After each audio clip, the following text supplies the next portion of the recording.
కూడా సరైన విధంగా మనం ఆశించిన మేరకు ఫలితాలు రాలేదు. అందుకే అధికారులతోని అదేవిధంగా అనుభవజ్ఞులతో నేను మాట్లాడినా దీనికి పరిష్కారం ఏంది అని.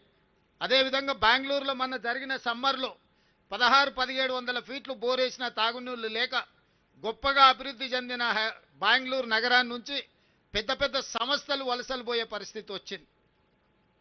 బెంగళూరు ప్రకృతి పరంగా చాలా గొప్పగా ఉంటుంది, కానీ మొత్తం కాంక్రీట్ జంగులు అవ్వడం వల్ల, అక్కడ చెరువులను పరిరక్షించుకోకపోవడం వల్ల, నీటి నిల్వలను ఒడిసి పట్టుకోకపోవడం వల్ల బెంగళూరు నగరము దాదాపుగా మొన్నటి ఎండాకాలంలో తాగడానికి నీళ్లు లేక విలవిలలాడి బెంగళూరు నగరంలో ఉన్న ప్రజలు వలసపోయే పరిస్థితి వచ్చింది.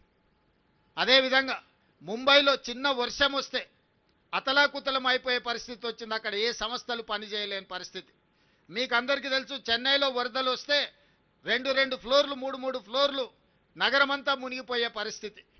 అదేవిధంగా ఢిల్లీ కాలుష్యంతో పార్లమెంటే కాదు, ప్రభుత్వ పాఠశాలలే కాదు, ప్రభుత్వ కార్యాలయాన్ని కూడా సెలవులు పెట్టే పరిస్థితి. ఈ దేశాన్ని పరిపాలించే ప్రధానమంత్రి, హోంమంత్రి, అన్ని శాఖలు ప్రపంచ దేశాల పట్ల నిర్ణయాలు తీసుకునే ఢిల్లీ నగరం ప్రకృతిని మనం కాపాడకపోవడం వల్ల, కాలుష్యాన్ని నియంత్రించకపోవడం వల్ల పార్లమెంటు నుంచి పాఠశాలల వరకు సెలవులు ప్రకటించుకునే పరిస్థితి వచ్చిందంటే ఇది ప్రకృతి తప్పిదం కాదు, మానవ తప్పిదం.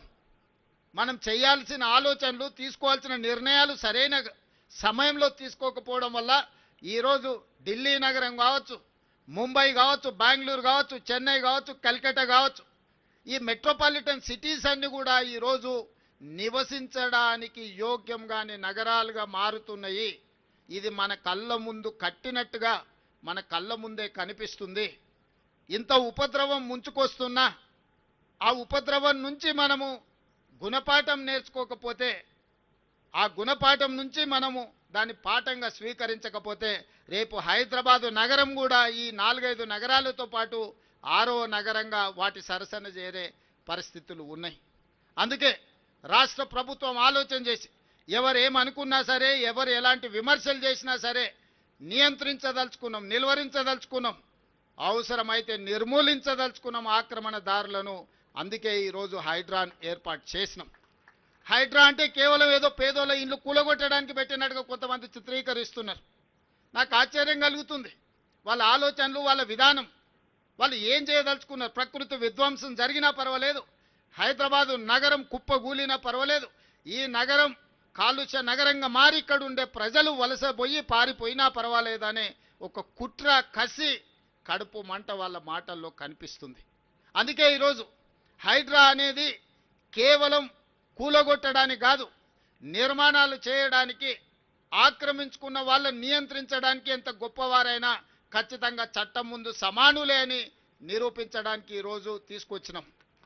ఈరోజు మీకు అందరికీ తెలుసు, ఇవాళ Hyderabad disaster response and assets protection agency, దీంట్లో డిజాస్టర్ మేనేజ్మెంట్ ఉంది, అసెట్ ప్రొటెక్షన్ ఉంది, ప్రతి ఒక్క పని ఇందులో ఉన్నది. ఈ డిజాస్టర్ మేనేజ్మెంట్లో మనకు అకాల వర్షాలు వచ్చినప్పుడు వరదలు వస్తున్నాయి.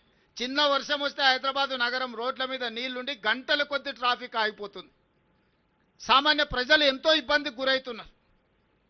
ఈ మధ్యకాలంలో వరదలు వచ్చినప్పుడు ఇళ్లలకు నీళ్ళు వచ్చి 2 ఫ్లోర్లు నీళ్ళు వచ్చి జీవితకాలం కష్టపడి సంపాదించుకున్న తిను బండారాల నుంచి ఉప్పు, పప్పు, బెల్లం, చింతపండు నుంచి మొదలు పెడితే వాళ్ళు కొనుక్కున్న టీవీలు, సైకిల్ మోటార్లు, లేకపోతే పిల్లల చదువులు, పిల్లల సర్టిఫికెట్లు, కట్టు బట్టలతో సహా నీళ్ళల్లో మునిగిపోయి పేదలకు అన్యాయం జరిగింది. ఆనాడు కుటుంబానికి 10,000 ఇస్తామని అన్నారు. 10 లక్షల ఆస్తి నీళ్ళల్లో మునిగిపోయి కన్నీరు మున్నీరైతున్న కుటుంబాలకు 10,000 రూపాయలు ఏ మూలకు సరిపోతాయి ఆలోచన చేయండి. ఇంతకుముందే మన వాళ్ళు చూపించారు. చివరికి ఆనాడు నిజాం కట్టిన ఉస్మానియా హాస్పిటల్, లక్షలాది మంది పేదలకు వైద్యాన్ని అందించే ఉస్మానియా హాస్పిటల్ చిన్న వర్షం వస్తే వరదల ఉస్మానియా హాస్పిటల్ మునిగిపోయింది. ఇవాళ కాలనీలే నీళ్ళల్లో మునిగిపోతున్నాయి. మరి వీటన్నిటి నుంచి ప్రజల్ని కాపాడాల్సిన బాధ్యత ఈ ప్రభుత్వానికి లేదా? ఈరోజు రోడ్ల మీద చిన్న గాలి వస్తే ఆ గాలికి చెట్లన్నీ ఇరిగి రోడ్ల మీద పడుతున్నాయి, కరెంటు స్తంభాలన్నీ ఇరిగిపోయి పడుతున్నాయి, కరెంటు పునరుద్ధరించలేని పరిస్థితి, కాలనీలకు రోజుల కొద్దీ కరెంటు ఇవ్వలేని పరిస్థితి. ఇదే కాదు, బలవంతులు గేటెడ్ కమ్యూనిటీ అనో లేకపోతే రాజకీయంగా పెద్దలం అనుకున్నోళ్ళు చిన్న చిన్న బస్తీల రోడ్లకు